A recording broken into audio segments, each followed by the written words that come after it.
kemudian kita bentuk satu organisasi baru yaitu Koputnas yang intinya adalah bahwa kita melaksanakan semua kegiatan dengan konsep Unity of Commerce. Kita memiliki masalah perbatasan ya di Natuna ya, di mana di sana perbatasan dengan Vietnam, kemudian juga dengan Malaysia. Kita tahu bahwa negara-negara di sekitar Indonesia juga memperkuat sistem pertahanannya. Apabila Indonesia tidak beradaptasi dengan itu, maka tentu bisa membahayakan kepentingan nasional.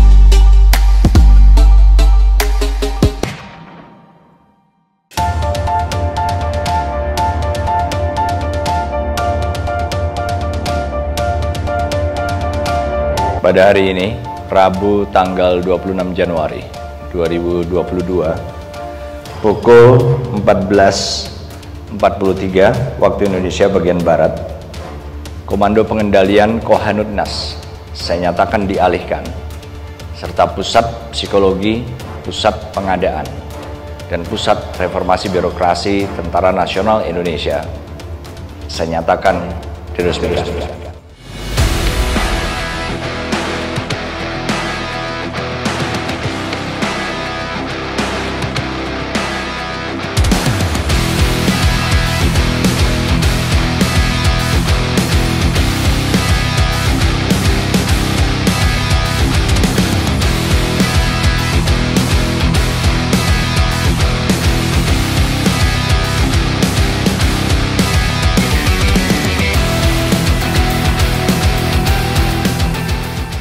Ya, seberapa penting pembentukan satuan baru TNI ya dalam sistem pertahanan kita, saya kira ini memang sangat mendesak. Dan satu kebijakan yang menurut saya tepat dilakukan oleh Panglima Andika Perkasa di awal tahun ini. Kita mempunyai beban pertahanan yang selalu dinamis. Kita tahu bahwa negara-negara di sekitar Indonesia juga memperkuat sistem pertahanannya.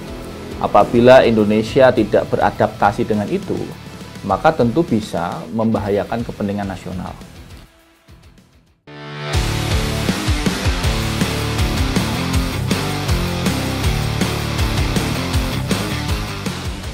Dampak signifikannya pertama bagi internal TNI tentu membutuhkan perangkat alutsista yang jauh lebih canggih ya.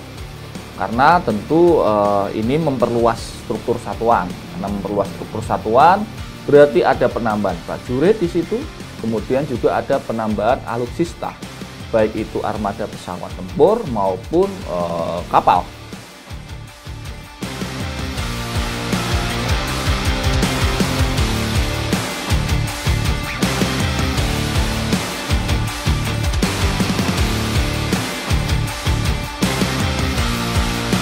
Kemudian dari sisi SDM internal Mabes TNI ya, dengan adanya beberapa susunan organisasi baru, misalnya psikologi, kemudian pengadaan, itu saya melihat Jenderal Andika Perkasa ini ingin membuat sistem organisasi yang lebih efektif dan efisien, sehingga jenjang-jenjang yang tidak perlu itu dipangkas.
Kemudian para kepala dinas ini yang saya ingat itu mulai tahun 2011 itu mereka beliau-beliaunya itu sudah saling berkoordinasi untuk membentuk pusat psikologi TNI. Jadi ada payung yang bisa mengkoordinir dinas psikologi di matra darat, laut maupun udara.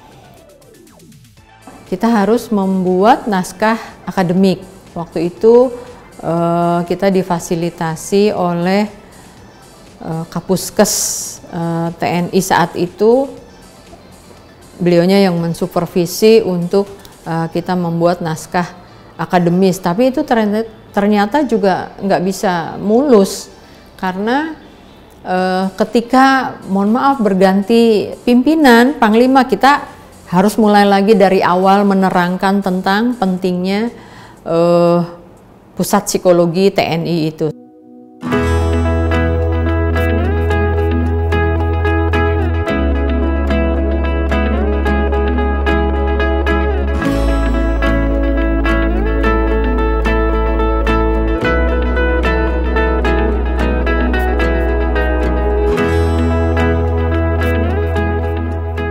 Ya, sebetulnya bukan hanya sekedar memayungi atau mengkoordinir. Ya, ketika kemudian Puspesi berdiri, maka pekerjaannya tidak sama lagi dong dengan di angkatan gitu ya, dengan di matra. Kita tetap internal melakukan pembinaan ke personel yang ada di Mabes TNI, tetapi tentu keluar sebagai bagian dari TNI, ya kita turut serta ketika TNI harus juga berperan aktif dalam dalam proses pembangunan NKRI ini.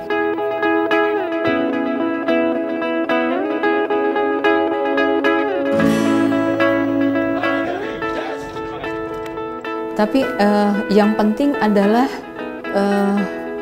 yang keluar, Mbak. Isu utama ketika kita menghadapi persoalan bangsa, bagaimana kita menangani masyarakat yang sekarang ini kok mudah sekali mengeluarkan ujaran-ujaran kebencian, melakukan kekerasan dengan alasan karena kamu pengkhianat lah, karena kamu tidak sama dengan saya, seperti itu. Nah, ini juga PR buat Puspesi, Mbak. Kita juga harus bisa turut serta dalam proses menstabilkan kondisi ini.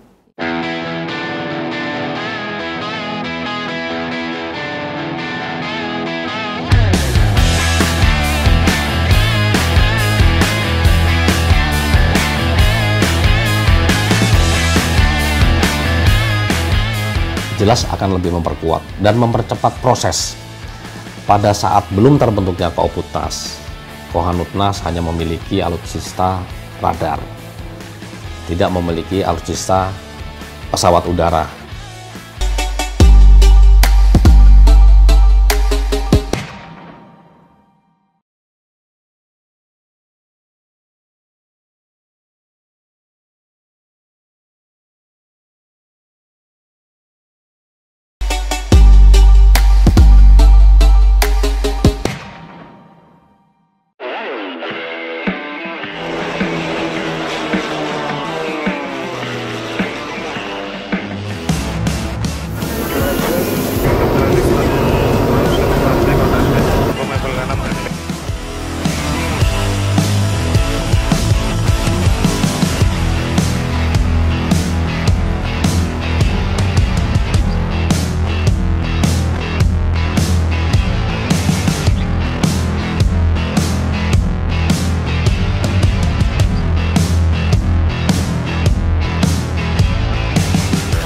Dari Perpres, kemudian menjadi Perpang, dan dilanjutkan dengan Perkasau.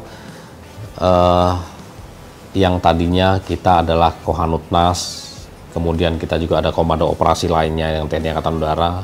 Kohanutnas di bawah Mabes TNI, awalnya pelaksana operasinya. Dan Koops AU yang pada saat itu adalah di bawah Mabes TNI Angkatan Udara.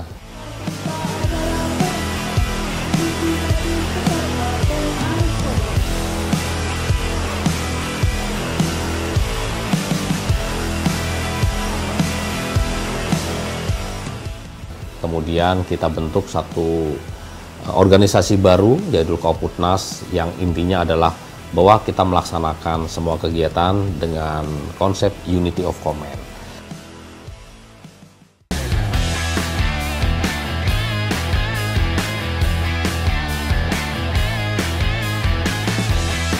Jelas akan lebih memperkuat dan mempercepat proses. Pada saat belum terbentuknya Kooputnas, Kohanutnas hanya memiliki alutsista radar, tidak memiliki alutsista pesawat udara, kita katakan demikian. Apabila ada pelanggaran wilayah udara, ada proses pemindahan komando dari pesawat udara untuk melaksanakan tugasnya intersepsi, salah satu contohnya. Tetapi dengan adanya sekarang sudah digabungkan, kita mempunyai waktu yang lebih cepat. Jadi dengan adanya organisasi baru, sebetulnya kita tinggal menggabungkan. Alutsista dimiliki semuanya oleh Kooputnas ini. Personilnya juga langsung otomatis dimiliki oleh Kooputnas, sehingga kita tinggal mengoptimalkan penggunaan alutsista.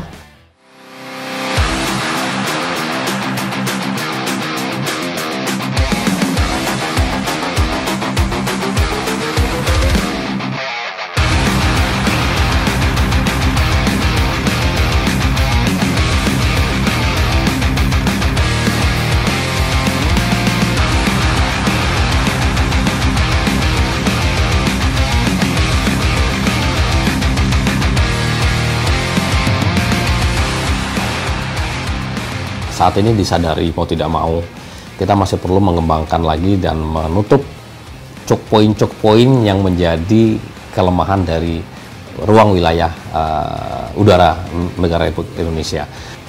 Kita juga akan ada perkuatan selain dari radar, kita juga akan ada perkuatan penambahan pesawat udara, baik itu pesawat tempur, transport maupun helikopter. UAV pun demikian. Dan tentunya yang harus kita siapkan adalah sumber daya manusia yang bisa mengawal itu semua.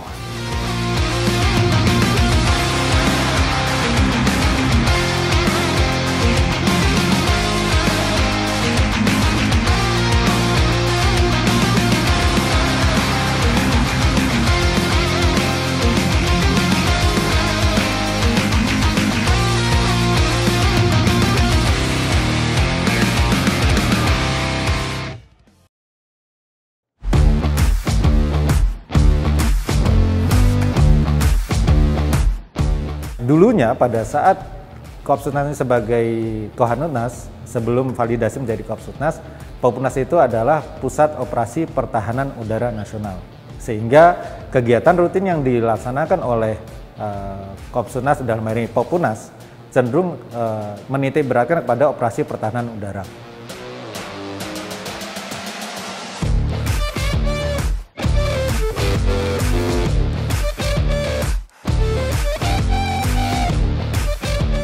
Kita otomatis dari Koopsutnas atau TNI Angkatan Udara atau TNI, kita memiliki radar-radar, Mbak ya, radar dari Sabang sampai dengan Merauke. Di situ Poppunas ini mengintegrasikan seluruh sistem radar yang dimiliki baik oleh radar militer maupun radar sipil.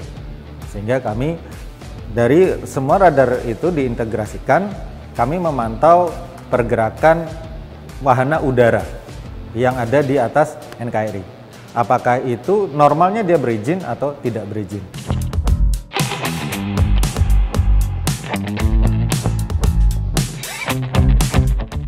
Yang paling signifikan adalah kami dulunya hanya melihat atau mengontrol, mengawasi mengenai pertahanan udara, termasuk alutsistanya, kan hanya tahu alutsista pertahanan udara. Contohnya radar, pesawat tempur segala macam. Namun sejak menjadi Koopsutnas, tugas Poppunas bertambah. Kami harus mengetahui alutsista kesiapan baik itu dari pesawat tempur, pesawat angkut, termasuk dengan Kopasgat.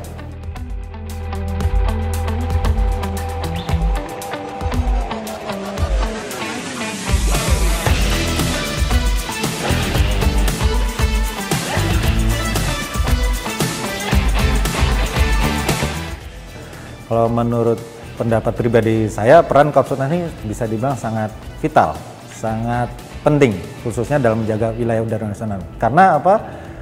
Yang mempunyai alat untuk menjaga wilayah udara nasional jelas Kopassus.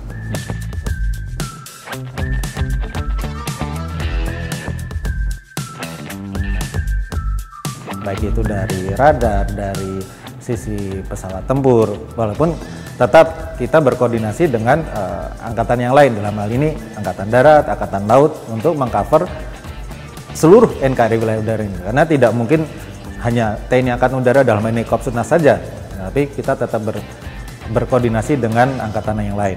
Karena yaitu tantangan tugas semakin besar, wilayah udara kita besar.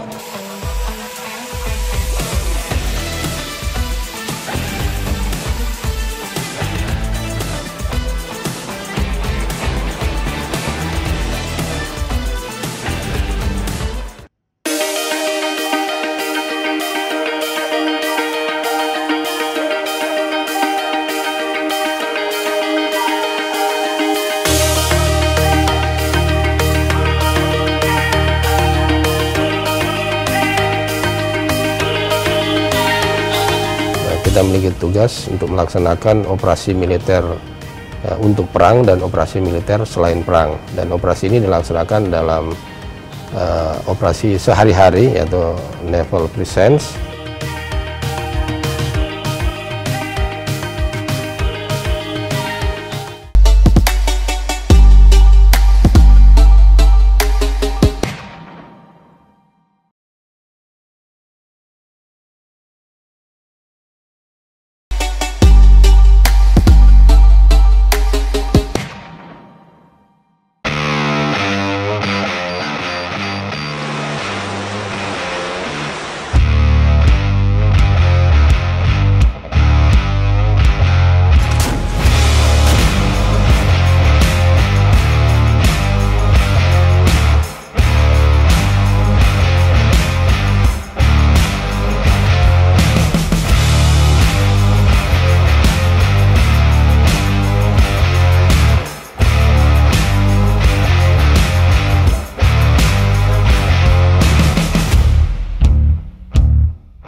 Wilayahnya yaitu mulai dari Sabang sampai dengan Cirebon, di mana spot-spot yang berada di wilayah Kormada 1 ini cukup banyak kerawanan ya. Kita memiliki masalah perbatasan ya di Natuna ya, di mana di sana perbatasan dengan Vietnam, kemudian juga dengan Malaysia. Dengan Malaysia ini ada dua, di wilayah timur dan di wilayah barat. Nah, ini yang harus selalu kita jaga karena sering terjadi pelanggaran wilayah.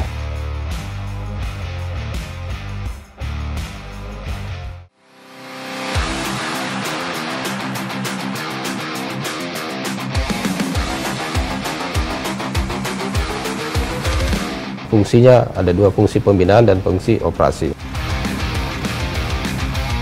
Kemudian tugas-tugasnya berdasarkan Undang-Undang TNI nomor 34 tahun 2004 ya, kita memiliki tugas untuk melaksanakan operasi militer untuk perang dan operasi militer selain perang, dan operasi ini dilaksanakan dalam operasi sehari-hari yaitu Naval Presence.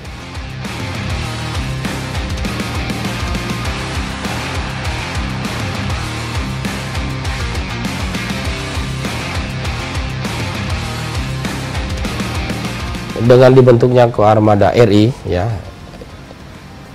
yang membawahi 3 armada 1, 2, dan 3. tugas-tugas Armada 1, 2, 3 ini tetap tidak ada perubahan. Hanya yang tadinya Armada 1, 2, dan 3 ini kita berada langsung di bawah pembinaan Kepala Staf Angkatan Laut dalam hal pembinaan, kemudian dalam hal operasi berada di bawah langsung Mabes TNI. Ini menjadi dikoordinir semuanya oleh Koarmada RI.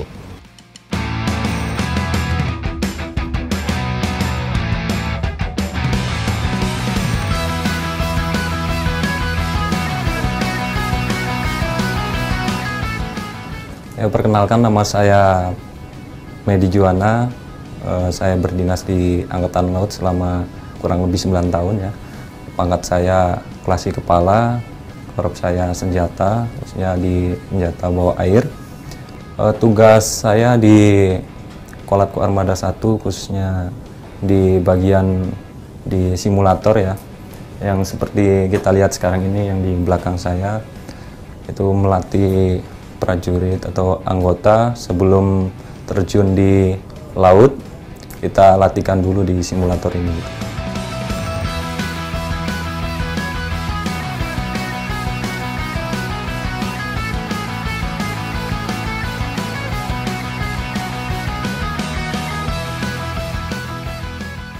Menurut saya peranan Koarmada itu sangat penting ya, karena apalagi khususnya di laut, terutama kan laut kita kan sebagian besar kan lautan gitu ya. Jadi Koarmada ini kan khususnya di wilayah barat kan untuk menjaga kesatuan kedaulatan di laut, dan kan banyak kapal-kapal yang beroperasi apalagi di lautan.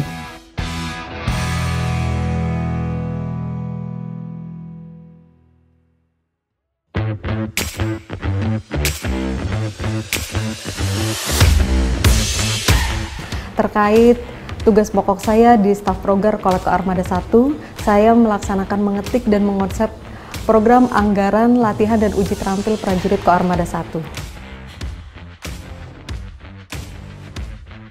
Sebenarnya tidak ada tugas tambahan setelah pembentukan Koarmada RI. Namun dalam hal pelaporan kami memiliki tanggung jawab untuk melaporkan kepada Kolat Koarmada RI. Tugas Koarmada 1 melaksanakan patroli di laut. Meskipun saya tidak ikut langsung dalam patroli, tapi saya melihat rekan-rekan saya yang melaksanakan patroli, mereka rela meninggalkan keluarga jauh dari daratan demi menjaga kedaulatan dan keamanan laut, khususnya wilayah barat.